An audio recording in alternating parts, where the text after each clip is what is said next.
오늘 이 아침에도 하나님의 은혜를 사모하여 기도의 자리에 나아오신 모든 성도님들을 환영하고 축복합니다.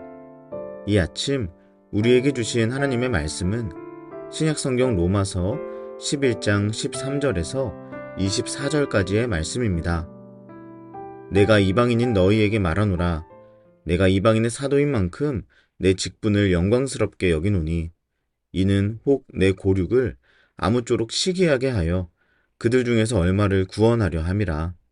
그들을 버리는 것이 세상의 화목이 되거든 그 받아들이는 것이 죽은 자 가운데서 살아나는 것이 아니면 무엇이리요. 제사하는 처음 익은 곡식 가루가 거룩한즉 떡덩이도 그러하고 뿌리가 거룩한즉 가지도 그러하니라. 또한 가지 얼마가 꺾이었는데 돌 감람나무인 내가 그들 중에 접붙임이 되어 참 감람나무 뿌리의 진액을 함께 받는 자가 되었은즉 그 가지들을 향하여 자랑하지 말라. 자랑할지라도 내가 뿌리를 보전하는 것이 아니요 뿌리가 너를 보전하는 것이니라. 그러면 내 말이 가지들이 꺾인 것은 나로 접붙임을 받게 하려 함이라 하리니 옳도다. 그들은 믿지 아니함으로 꺾이고 너는 믿음으로 섰느니라. 높은 마음을 품지 말고 도리어 두려워하라. 하나님이 원 가지들도 아끼지 아니하셨은즉 너도 아끼지 아니하시리라. 그러므로 하나님의 인자하심과 준엄하심을 보라. 넘어지는 자들에게는 준엄하심이 있으니 너희가 만일 하나님의 인자하심에 머물러 있으면 그 인자가 너희에게 있으리라. 그렇지 않으면 너도 찍히는 바 되리라. 그들도 믿지 아니하는데 머무르지 아니하면 접붙임을 받으리니 이는 그들을 접붙이실 능력이 하나님께 있음이라.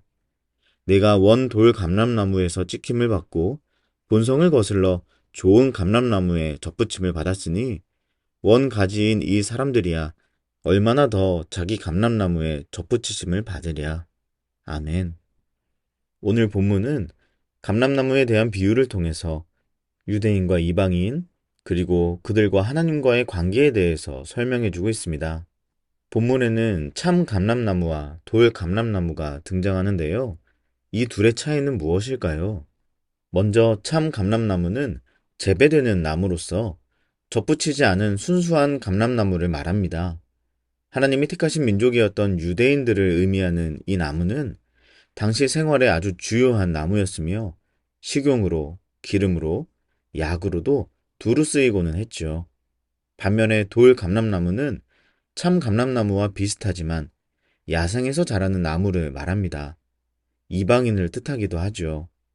참 감람나무와는 그 품종이 조금 다르다고 해요. 그래서 보다 생명력도 질기고 혹독한 환경에서도 잘 자랄 수 있다고 합니다. 그러나 그 열매가 조금 달라서 먹기에도 좋은 맛이 안 나고 그 기름의 양과 질적인 면에서 많이 가치가 떨어지기 때문에 그 효용을 생각해 본다면 거의 사용할 수 없는 나무라고 합니다. 그래서 보통 어디에서나 잘 자랄 수 있는 돌 감람나무에 좋은 열매를 맺을 수 있는 참 감람나무의 가지를 접붙이는 것이 일반적인 농사법이었다고 하죠. 그런데 이러한 눈으로 오늘 본문을 자세히 보면 조금 이상한 부분이 보입니다. 본문의 17절입니다. 또한 가지 얼마가 꺾이었는데 돌 감람나무인 내가 그들 중에 접붙임이 되어 참 감람나무 뿌리의 진액을 함께 받는 자가 되었은즉. 아멘. 본문을 보면 일반적인 농사법이었던 돌 감람나무에 참 감람나무의 가지를 접붙이는 방식이 아니라 그와는 반대의 방법을 사용하고 있습니다. 참 감람나무에 돌 감람나무를 접붙이는 것이죠. 원래는 좋은 가지를 접붙여서 좋은 열매를 얻는 방식이 일반적인 방식인데 그것을 완전히 뒤집은 겁니다. 이러면 참 감람나무의 열매가 아니라 돌 감람나무의 열매를 맺게 되는 것이에요. 참 어리석은 방법입니다. 그런데 왜 하나님께서는 이런 방식으로 접붙임을 하시는 걸까요? 그것은 돌 감람나무든 참 감람나무든 하나님의 목적은 지금 그들의 열매를 취하는 것이 아니기 때문이었습니다. 하나님은 농사꾼이 아니십니다. 하나님과 유대인의 관계가 애초부터 농사꾼과 나무의 관계로 설정되어 있지 않았다는 겁니다. 하나님은 유대인을 잘 가꾸어서 그에게서부터 나오는 수확물을 착취하시기 위해 유대인들을 택하신 것이 아닙니다. 하나님이 유대인을 택하신 이유는 그들을 살리기 위함이었습니다. 하나님은 참 감람나무를 보시고 이 나무를 살려야겠다는 의지를 가지시고 그 나무를 지금까지 키워오신 겁니다. 그래서 오늘 본문을 보면 하나님이 감람나무의 열매에 대해서 전혀 눈여겨보지 않으신다는 것을 알 수 있습니다.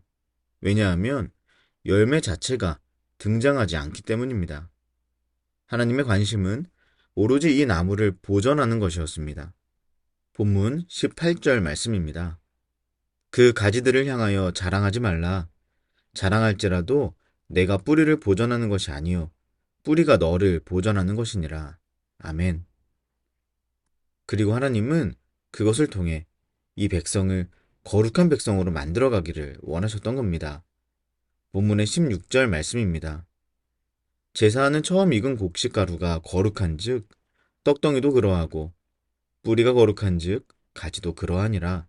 아멘.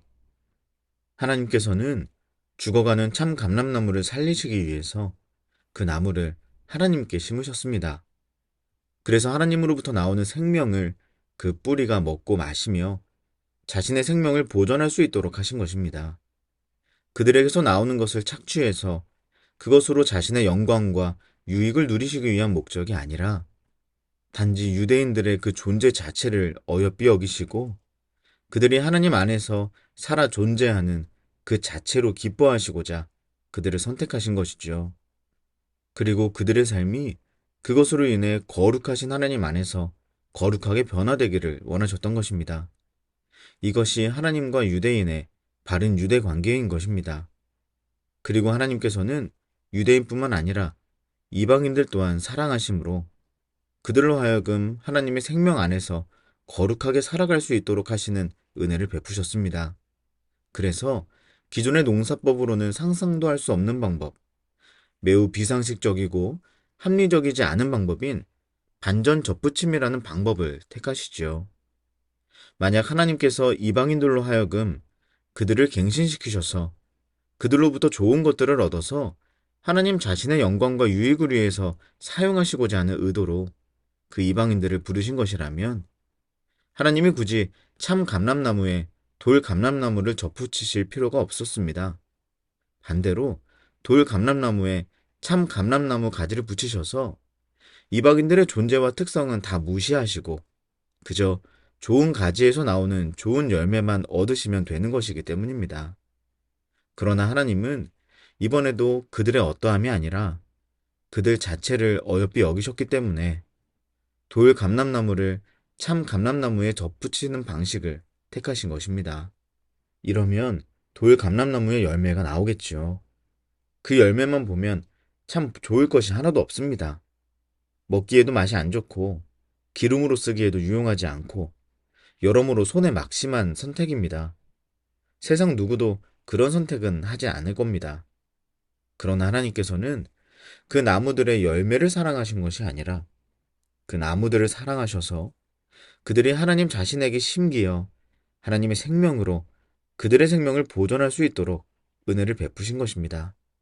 어떠한 열매가 나오더라도 아무 소용없고 쓸모도 없는 열매들만 지속적으로 맺고 있더라도 하나님은 결코 그들을 포기하지 않으시고 그들이 하나님의 생명 안에서 거룩하게 살아가 보존될 수 있도록 인자와 자비를 베푸시는 것입니다.